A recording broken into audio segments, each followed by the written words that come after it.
বিসমিল্লাহির রাহমানির রাহিম। সূরা আয-যারিয়াত, আয়াত 38। এবং নিদর্শন রেখেছি মূসার বৃত্তান্তে, যখন আমি তাকে প্রমাণসহ ফিরআউনের নিকট প্রেরণ করেছিলাম।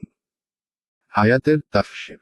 আর নিদর্শন রেখেছি মূসার বৃত্তান্তে, যখন আমি তাকে স্পষ্ট প্রমাণসহ ফিরআউনের নিকট প্রেরণ করেছিলাম। আয়াত 39। তখন সে ক্ষমতার দম্ভে মুখ ফিরিয়ে নিল এবং বলল, এই ব্যক্তি হয় এক জাদুকর, না হয় উন্মাদ। আয়াতের তাফসীর।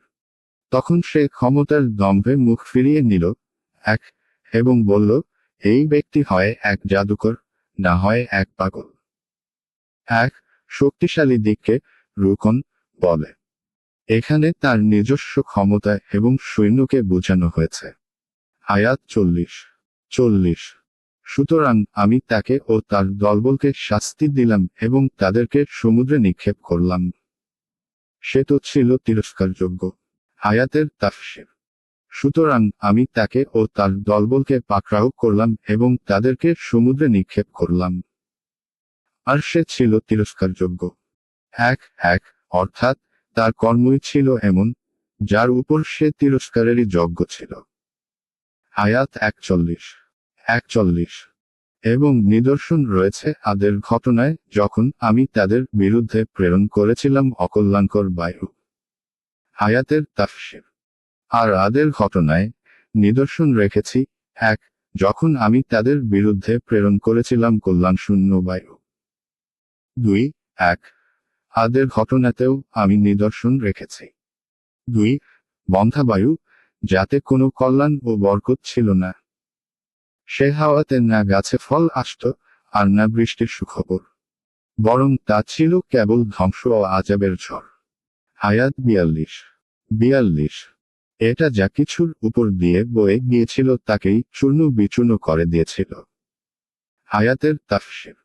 তা যা কিছুর উপর দিয়ে বয়ে গিয়েছিল তাকেই চূর্ণ বিচূর্ণ করে ছেড়েছে।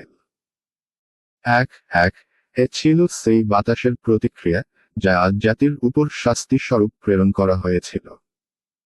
এই প্রবল বাতাস 7 রাত এবং 8 দিন ধরে লাগাতার চলেছিল। সূরা হাক্কাহ 69:7। আয়াত 43। আরও নিদর্শন রয়েছে সামুদের বৃত্তান্তে, যখন তাদেরকে বলা হলো ভোগ করে নাও স্বল্পকাল। আয়াতের তাফসীর। আরও নিদর্শন রয়েছে সামুদের বৃত্তান্তে, যখন তাদেরকে বলা হলো তোমরা ভোগ করে নাও স্বল্পকাল। অর্থাৎ যখন তারা তাদের দাবি করা অলৌকিক উষ্ট্রীকে হত্যা করে দিল, তখন তাদেরকে বলা হলো যে আরও 3 দিন তোমরা পৃথিবীর সুখ ভোগ করে নাও। 3 দিন পর তোমাদেরকে ধ্বংস করে দেওয়া হবে। এই ঘটনার প্রতি আয়াতে ইঙ্গিত করা হয়েছে। কেউ কেউ এটাকে সালেহ আলাইহিস সালাম এর নবী হওয়ার প্রথম দিকের কথা গণ্য করেছেন। শব্দগুলো এই অর্থ বহন করে, বরং আলোচনার প্রসঙ্গ থেকে এই অর্থই বেশি নিকটতর। আয়াত 44। কিন্তু তারা তাদের রবের আদেশ অমান্য করল, ফলে তাদের প্রতি বজ্রাঘাত হলো এবং তারা তা দেখতে ছিল। আয়াতের তাফসীর।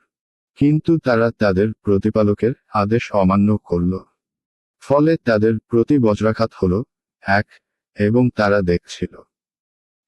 এই বজ্রাঘাতটি ছিল আসমানি বিকট এক প্রকার শব্দ এবং তার সাথে নিম্নদেশ থেকে ছিল ভূমিকম্পন, যেমন সূরা আরাফ 7:78 নং আয়াতে আছে। আয়াত 45। তারা উঠে দাঁড়াতে পারল না এবং তা প্রতিরোধ করতেও পারল না। আয়াতের তাফসীর। তারা উঠে দাঁড়াতে পারল না এবং তা প্রতিরোধ করতেও পারল না। 2 পালানো তো দূরের কথা। 2 অর্থাৎ আল্লাহর শাস্তি থেকে নিজেদেরকে রক্ষা করতে পারল না। আয়াত 46।